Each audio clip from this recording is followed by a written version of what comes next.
WNYC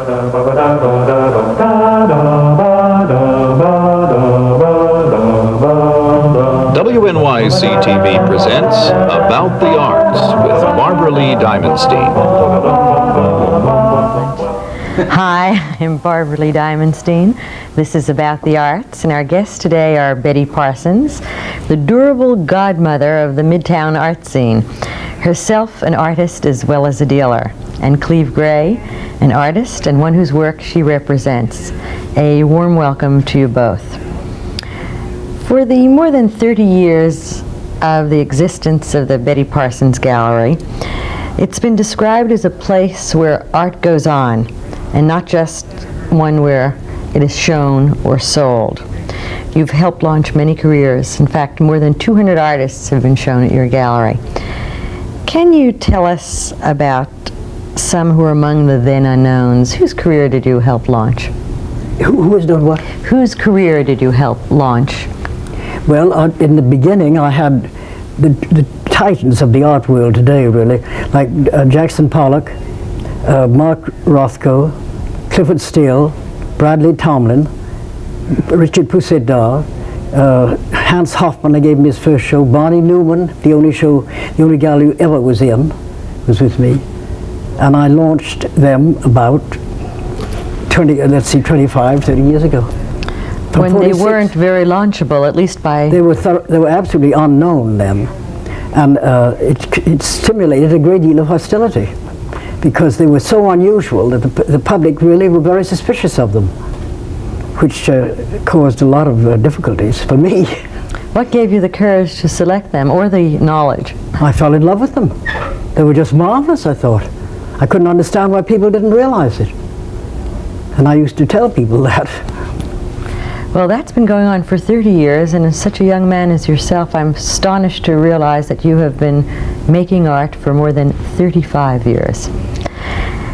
In that period of time, there are certain color relationships and certain ideas that you continue to explore.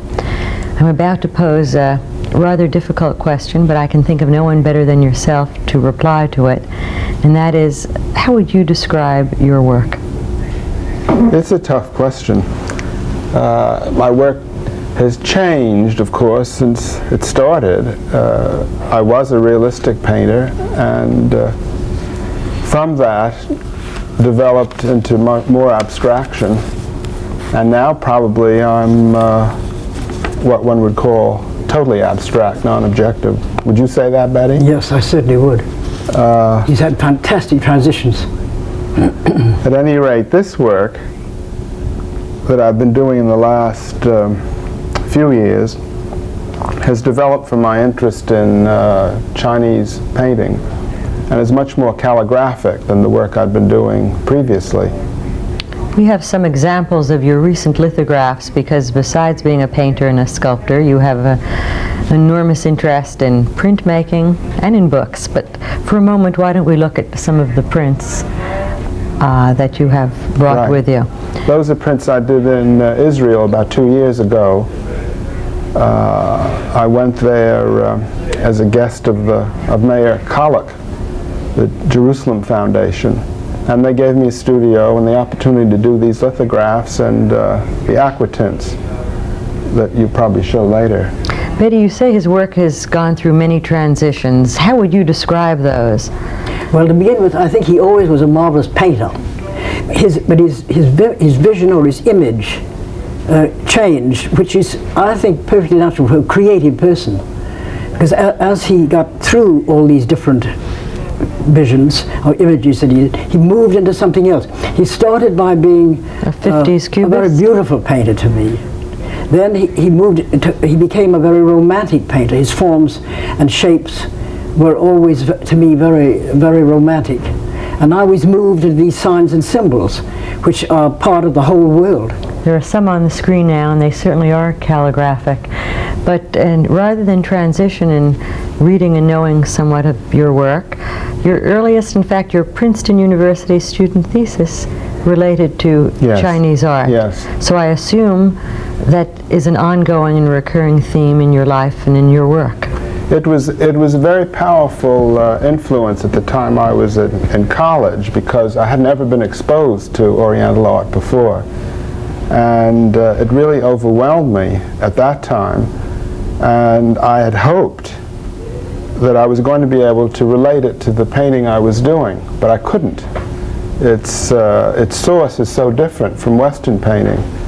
And I think it's taken me all these years since then. It's about 35 years ago, I guess, I graduated from Princeton, to get back to this terrific desire I had, but no way of expressing it. There's another example of that work that was just on the screen. To the work of what artist do you most respond? Who helped inform your vision? And that's a question, actually, I'd like to ask of both of you. Now I'm going to ask the question of Betty Parsons, artist rather than dealer. Right. Who's, well, you know, I'm one of these people that have very little recall. You know, what I'm not influenced by anybody's book. I was crazy about Van Gogh when I started, and Cézanne, and Matisse is my favorite today. I think he's the greatest to me. He's greater than Picasso. To me, he's greater than all of them. Why? Well, to me, there's more spirit. You see, Picasso is more the pan man, is the earth.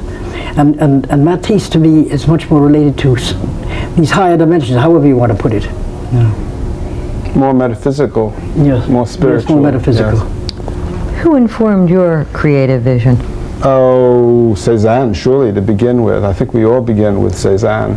Yeah. And then in this country, curiously, John Marin and Feininger affected me very deeply for a long time. But that's Cézannesque again.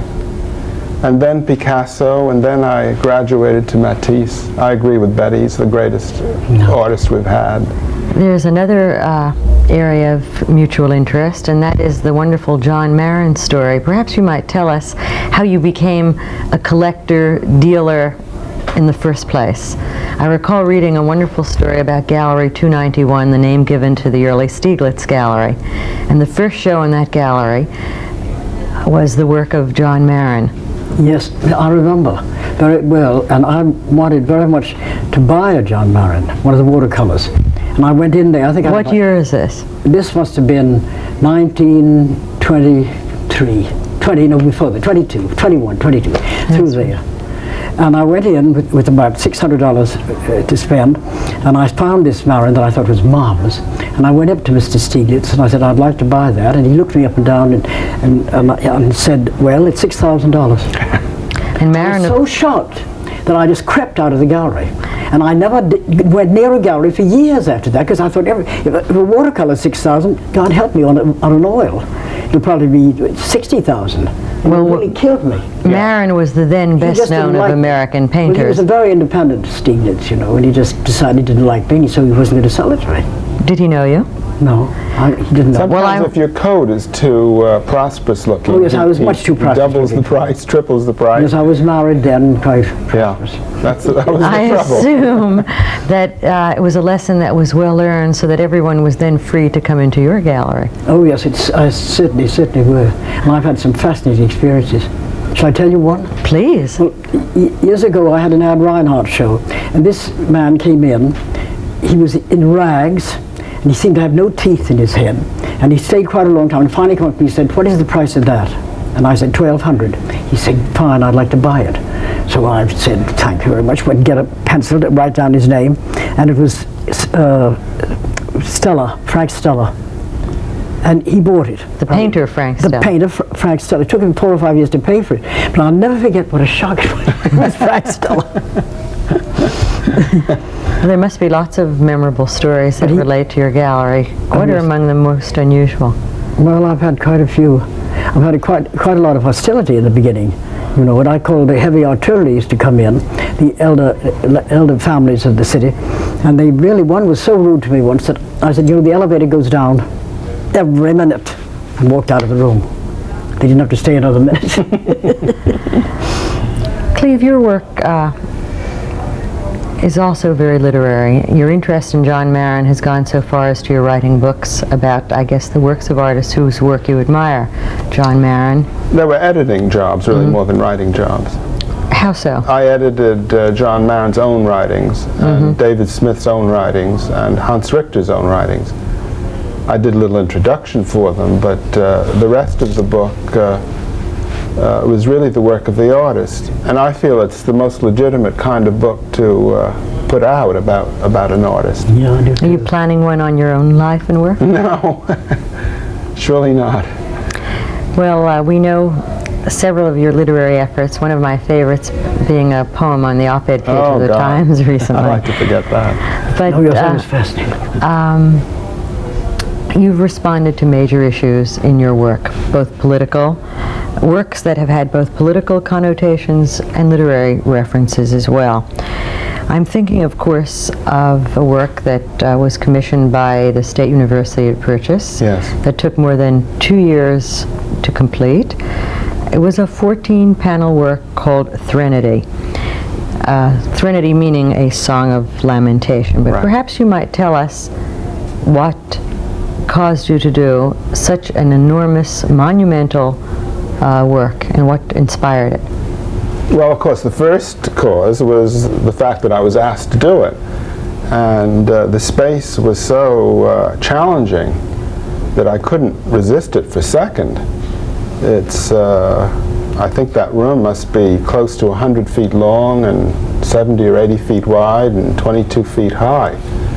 So the idea that I was given all of this space to fill was tremendously exciting. And really, because of the heroic size of the space, brought about my wish to make a heroic theme for it. I couldn't see filling a space like that with just a trivial idea. And it was at the time of Vietnam, so of course it was natural for me to turn it into some form of protest and of lament for the dead of Vietnam. And it came at a fortunate time because I had been working with a vertical figure, which was a simple figure which originally started from some new drawings I had made in a drawing class I went to, just to keep up with my drawing. And they were female nudes, and the female nude became combined in my idea with the gods and goddesses and the pillars of which represented gods and goddesses that I had just seen in Greece and in Crete. And that form also took on connotations of the male after a while, so that I was able to combine man and woman and nature and humanity. And it was the form I finally used for Threnody. Well, there may not always be an issue, or such as Vietnam, for you to respond to. What are the contemporary issues that engage your thinking? None whatsoever. Is that why your current work is not entitled? No, it's simply that I really have gotten to the point where I can no longer relate what I'm doing to political issues. And so I've divorced them in my mind completely. And if I have political thoughts, I try to make a political action rather than try to act it out in my work. I think that a certain time in your life arrives when you're so involved with your own work and your own personal development that the outside world drops off. It sounds selfish, but I think it might be necessary. Well, it also sounds like that metaphysical idea that you referred to earlier. I assume the two of you also share that certain surrender to the spirit that is reflected in the subtlety of your work. No. How marked an influence is that in your life and work? Well, very much so, because I think that the creative is, the unknown quantity is always the creative thing that I go for. You know, there's always something you don't see that's there that I'm trying to put. If I do a piece of sculpture, it's the back that I think of, because I can't see it. And it makes the front better, somehow, the way I work. It gives it more form. And the same way with painting. You know, it's kind of a rhythm and a feeling and a mood that I'm after in painting, you know. to much of your current work there is a meditative stillness. Where does that come from? Well, of course, it comes out of the Oriental philosophy, and it comes out of my own desire to do meditative painting, because I think that the aspect in painting which is most missing now is the meditative aspect. Most of contemporary work I find much too direct and much too immediate in its effect upon the person who looks at it. I would rather do the kind of work that requires more time to assimilate and gives the person an opportunity to let their own thoughts move into the work and maybe pass into some realm that they hadn't expected to find. This is a thought I had in Threnody at the Neuberger Museum.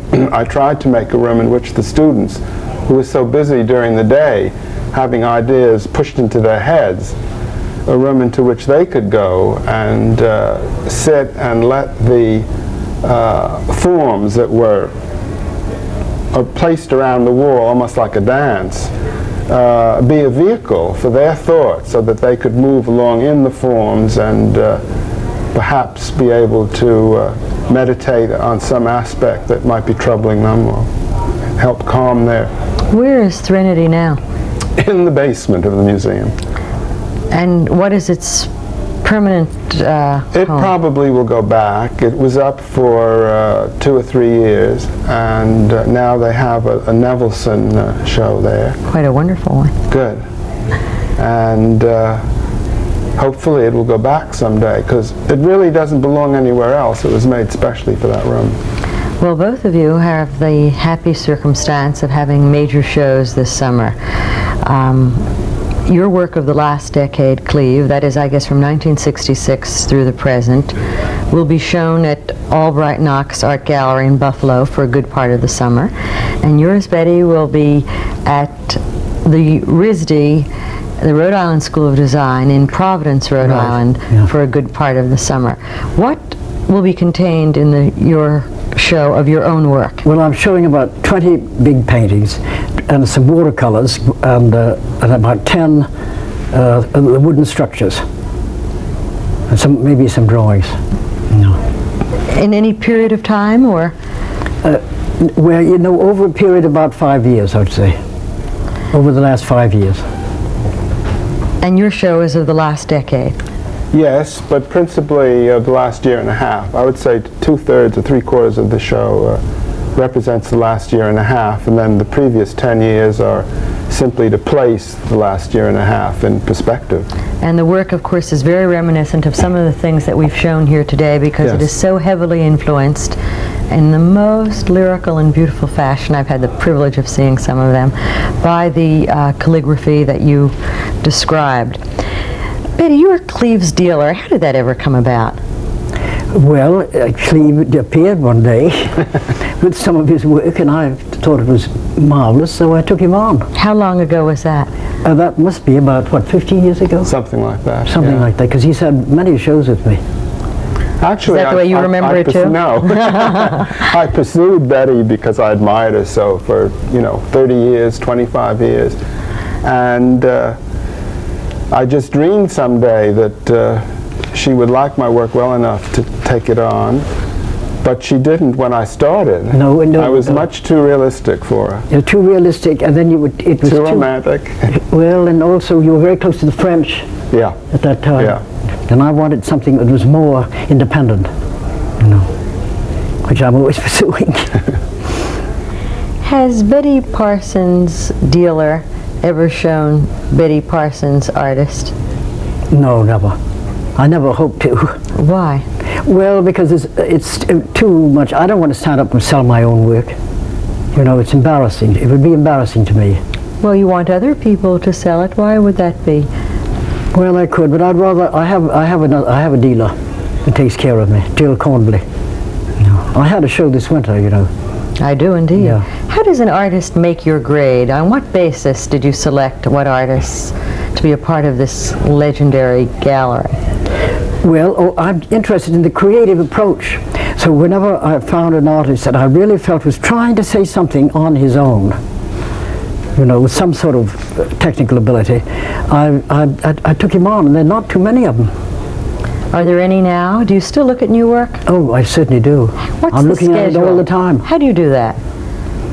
Well, they're at my door, they're on the telephone. I have letters from all over the country wanting to show, you know, and a lot of them are interesting but not good enough. They haven't found themselves enough. You see, they have to integrate in themselves before I'm interested, you know. Do you see a difference? Lots of people characterize the current art scene as a time of marking time, of synthesizing. Yeah, well, it's very different from, say, 5 or 6 years ago, because I think there's no more isms so much anymore. There are no more sort of schools of painting and fashions in painting. The artist is more or less trying to find out what he has to say himself, because I've just been touring many shows around this country this spring, and I found a lot of talent. I found no giants, but a lot of talent, and each very independent. But in their own time, did you find even those names that you mentioned earlier, did you think of them as giants when you first started Yes, I to did. show them? I thought they From were terrific. square one, you knew that their Well, talent they was had so much monumental. energy, so much vitality, so much excitement, you know, that I really did think they were terrific. What do you see as the next wave in art? Well, whatever the next drama is going to be, because I think the giants need a kind of a drama, you know, To animate them? to make them very great, you know. I hope that it'll be an international kind of passion to make the world. I don't believe in nationalism. You see, I think the whole world's got to get together, you know. And I think each country should hang on to what it is, but it should understand the other country too. If it wants to hang on to what it is, it should be sympathetic to what that other country is.